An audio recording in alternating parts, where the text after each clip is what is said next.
So it's that time of the year when all the trees are shedding their leaves and all the different animals like the squirrels, they're collecting, they're about to go into hibernation, to prepare for the winter.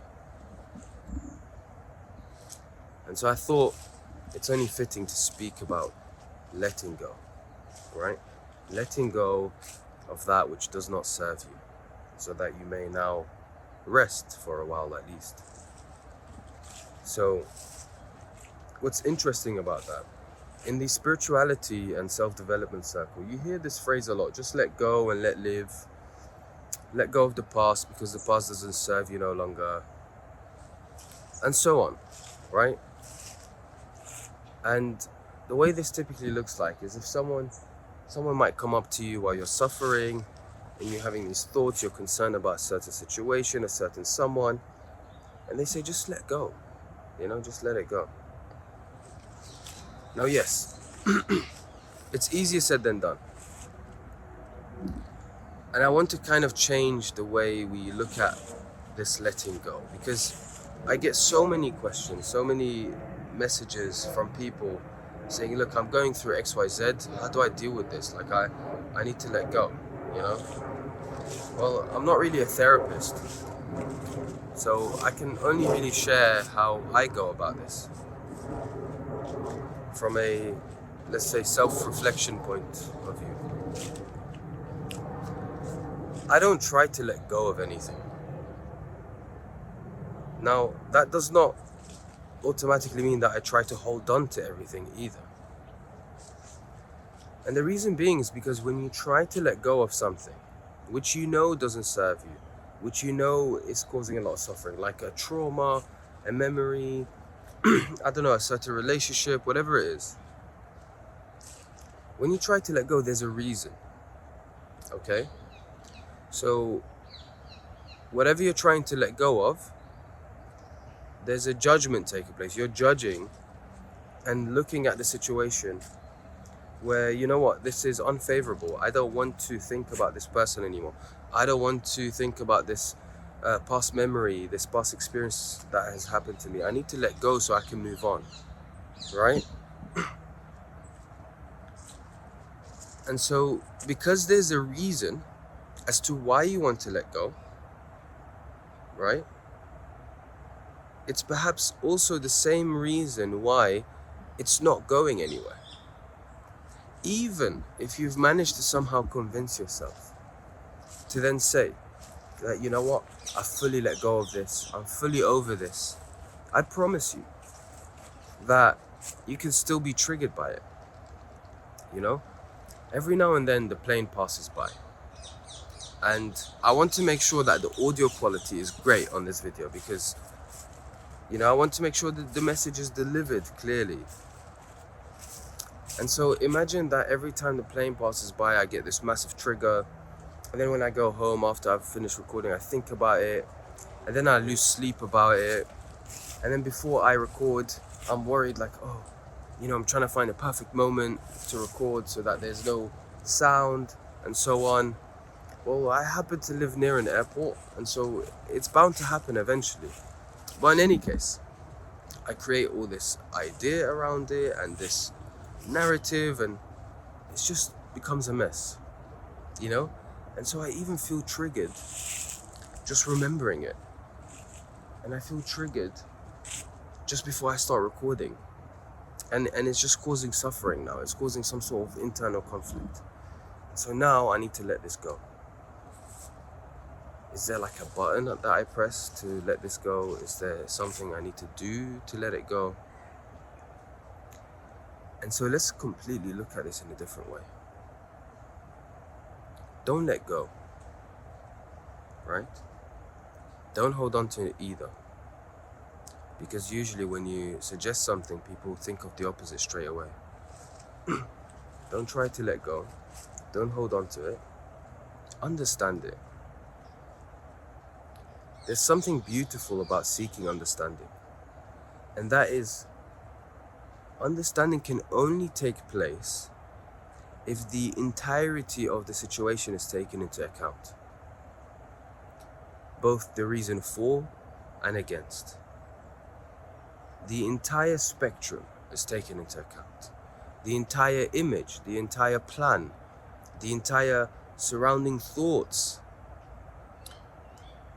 And because this is the only way true understanding can be achieved, you recognize that you are now choosing to look at something clearly regardless of your internal opinions and your internal thoughts and judgments about the situation. And so now, going back to this sound example, trying to make the perfect video for you, right? By trying to understand the situation with this, let's say, enhanced clarity. I don't want to say these fancy words, but let's say with this clarity, I can now see, hey, look, there's actually an underlying expectation, and that expectation is to deliver the perfect video. I want to make the video perfect. I want to make the sound perfect, you know? It would be so funny and ironic if the sound on this is trash. But anyway, you know, so I see now that clearly that there's an expectation. And the moment that expectation is challenged, that's when there is suffering. So I have an idea, and then there's the actual situation of the filming and the sound and how it actually comes out in the end. Okay? That idea is in conflict with the reality. And so then I try to battle the expectation. I try to battle the idea of how I want this to turn out with a justification. And then after battling it for so long, I try to then dump it somewhere and let it go. Even though I've spent so much time thinking about this and really engraved into my, brain, the habitual thought patterns of how I go about this all this time, all along. And so now I expect to just take it out and just dump it and just let it go. No, we look at it and we understand it. A good example to give is, imagine, like wired headphones, right? We all used to have wired headphones. And, I didn't like it when there was a knot in the wired headphones. And so every time I would take the headphones out of my pocket to put it into my phone or laptop, whatever, I undo the knot first. And then I put it in. But what's interesting is if I took it out and I tried to really just pull at it, just completely, let it go, right? And to just try and untie it by force, the knots might actually become worse, right? I might actually introduce further knots. I might tighten the knots, and it makes the situation so much worse. So actually what you want to do is you want to look at the entire wire and the headphones. Look at the arrangement of the knots. Look at how it's being tied together. And then what you do is, you're like, you know what? If I pull the wire from this location, it will slowly undo. This is what I mean with clarity and understanding. You're understanding the situation. You're looking at it. Okay? And this internal entanglement is also a situation that happens internally.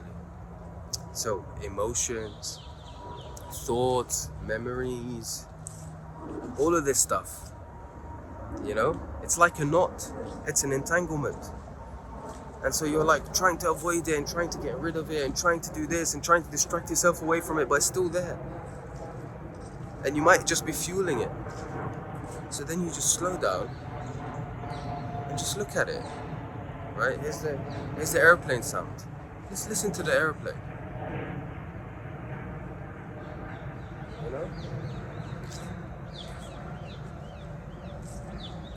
And so you just look at the situation, this emotional, psychological entanglement, and lo and behold, you will realize that actually there is a root in the entanglement. If I just look at this specific thing, eventually you just understand it. You pull a part of the entanglement and you realize the whole thing just unfolds, right? And then there might be the habits of trying to re-entangle it again, right? And so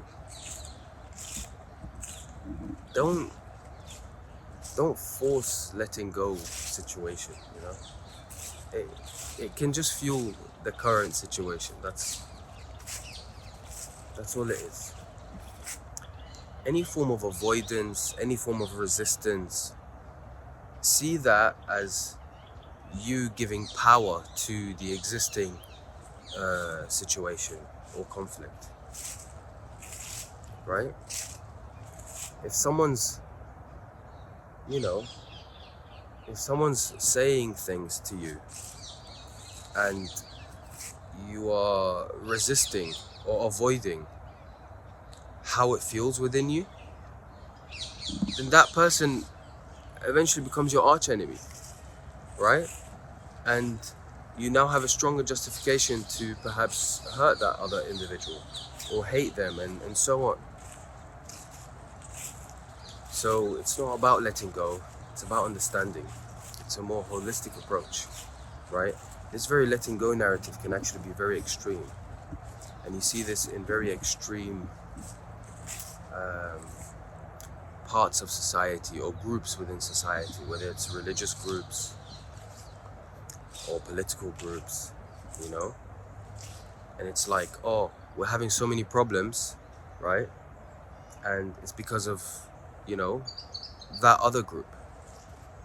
And you can see how there's an avoidance in the matter. It's not actually taking things into account in a holistic way. It's not looking at the bigger picture where everything is included, right?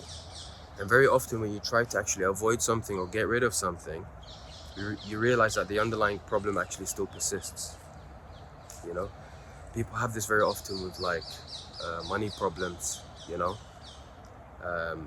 in personal family matters. They think that, more money will fix the problems.